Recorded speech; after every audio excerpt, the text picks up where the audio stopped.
Hey everybody, it's Carl here from wolfofficial.com, and today's podcast episode is about keeping your expenses low.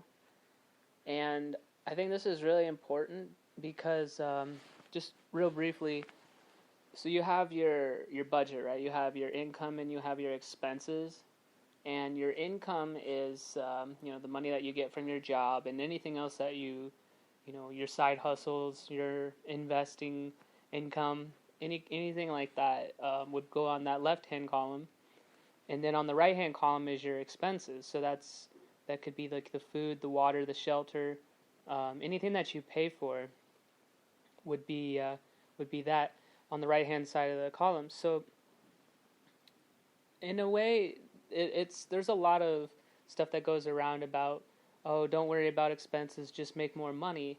And yeah, that makes sense. But I also feel like you can make more money if you keep your expenses low. It's really simple, right? They say that the more money that you make, the more money that you tend to spend, which is true. But I would argue that if we can keep our expenses low enough, and as our income naturally gets, our income naturally grows as we get older. And so we want to go ahead and try to keep our expenses down so that we have more income. We don't we don't want our income to go exceedingly higher than our at the rate at which our income is going. So it's really important that you keep the level of your income as low as possible, because that is important.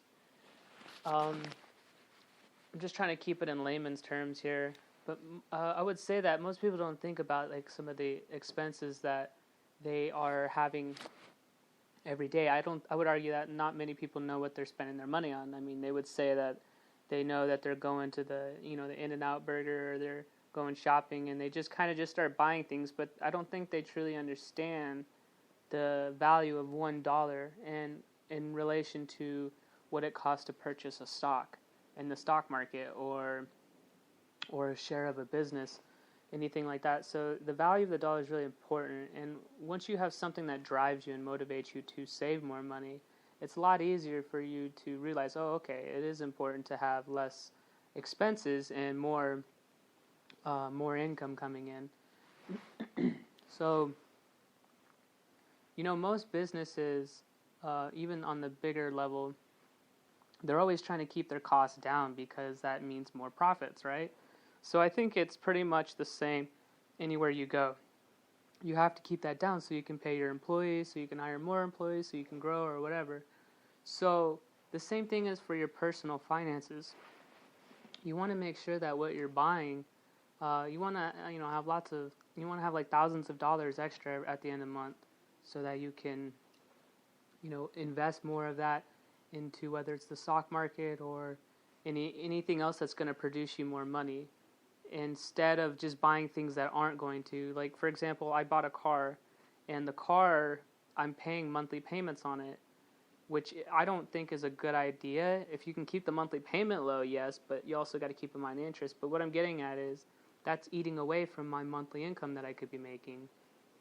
My cash flow is a lot lower, meaning the money that after my income and my expenses, after those are minused from each other, I won't have as much if I didn't have that car payment or that huge mortgage. So although people say certain things are investments like homes, it's just important to be mindful that, like, if you can't afford something in cash, like going back to the value of $1, if you don't have that many dollars in hand, you shouldn't be doing anything too outrageous. You shouldn't be buying anything that isn't that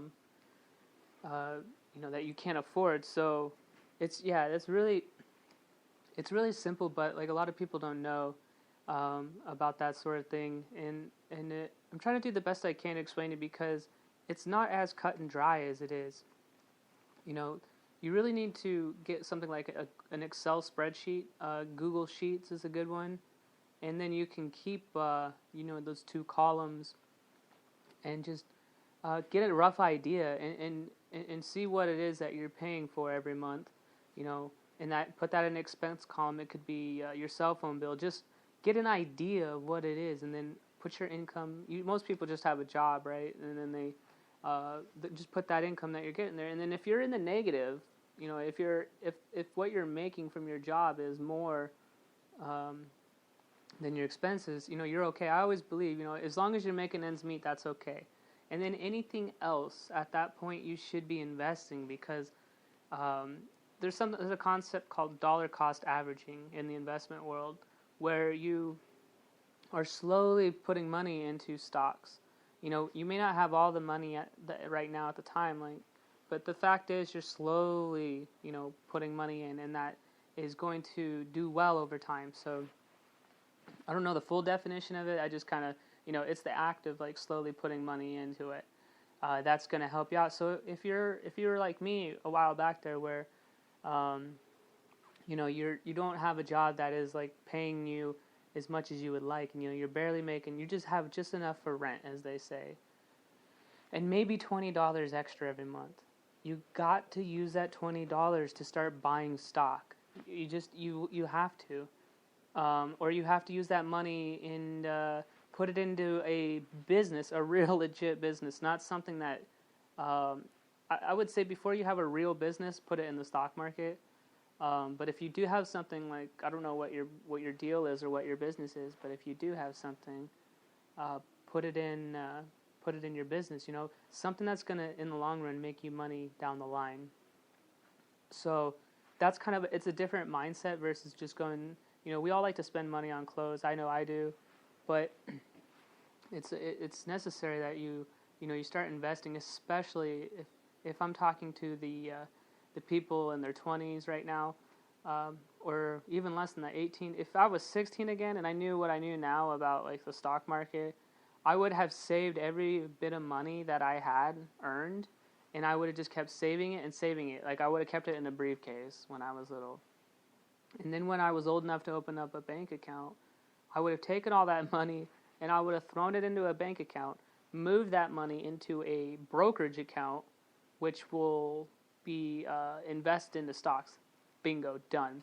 Because you're right, you do need a little bit of capital, and the capital is just another word for lots of money, a lump sum at one period of time. And if you start when you're 16, people say, I need to get a job. Well, yeah, you can get a job and then save that money at that young age. And then, so the important thing is to start really young. And, it just gets harder the older that you are to to reap the benefits of that compounding interest and sort of thing. So, yeah. But what I will tell you is a little story about when I was younger. I had what was it? I had gotten to zero expenses. My monthly expenses were absolutely 100% zero. Granted, I was living with my dad at the time, and so I was able to make that happen, obviously. But even then, I could have just been wandering around homeless, and still have zero expenses. And let's just say that I got rid of the iPhone, and I got rid of what was it? Just some of the unnecessary expenses. But I didn't quite understand. So I had zero monthly expenses, and I wasn't really making any money, or at least a whole lot. But it felt really good not having those kind of expenses. And so the story goes that it felt really good. But if I would have known what I know now about investing and stuff like that, I would have still kept my expenses that low, and I would have been able to invest a lot more money. So that was kind of the bottom line there, and I hope that makes sense, because you really let other people use your money and let them work. If you're young and you don't know how to run a business, your best bet is to give it to someone in the stock market, like a big company, that and let them, they have an operation. Let them work your capital for you, and then you'll reap dividends and stuff like that, which is a form of payment that will help you out. It'll make you more money and stuff like that. So, and it's really powerful. Yeah, it's a mindset. It's definitely a mindset. It took me a while to learn, but I've also read a lot of books on the subject. I recommend a book called The Intelligent Investor when you're ready. It's super complicated. I'm on my second time reading it, so it doesn't happen overnight, but you do need to start maybe kind of reading. Another one is, there's something by Robert Kiyosaki. It's like the 4 quadrants or something like that. You might have already heard of it. It's the employee, investor, what is it? Employee, investor, business owner, and small business owner. So that's a really good concept to understand it, and I'm glad that he shared that book, because it's a very powerful tool to remember.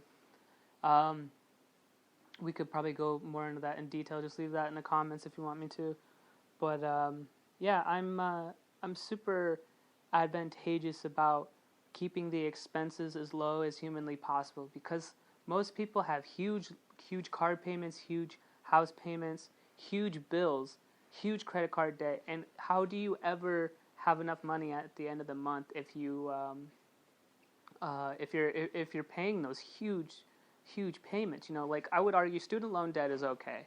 You know, that's like about a fixed 5%, you know, here in America, and I think it's super cool that you can have different payments when you graduate. Like, you can start slow, maybe like $100 a month, and then it can go up. So that's okay. But like, once you start getting like things that, you know, like a car payment it depreciates, you know, but you'll never regret your college education.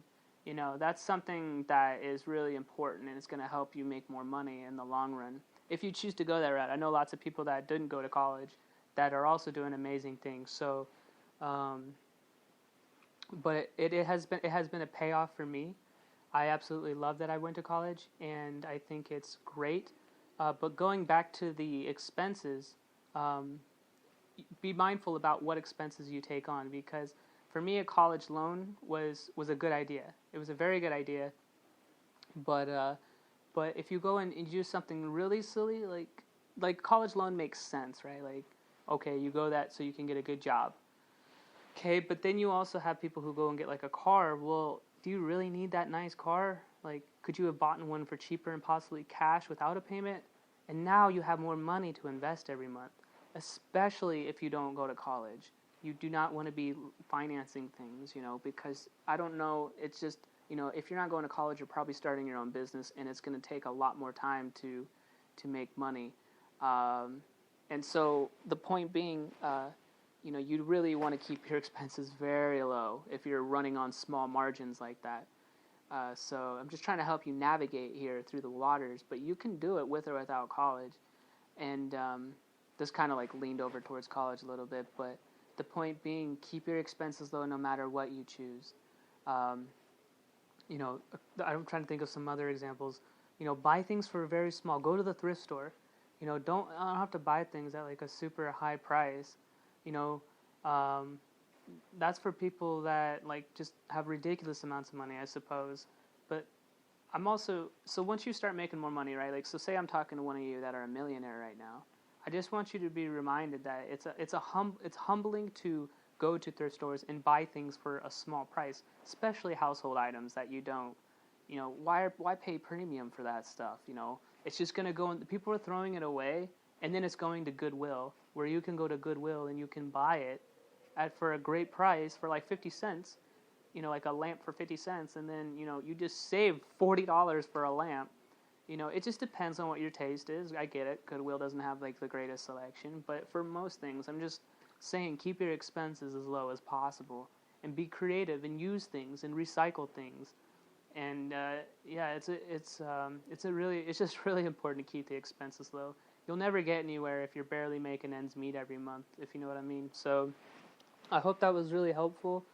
Just remember to, as you're making more money, you know, keep your expenses as low as possible, and you'll have more money to venture off into different investments. And yeah, it's good to have that. So, all right, thank you for listening to this podcast. I hope I inspired you to go after your dreams. I'll see you on the next episode. Okay, bye.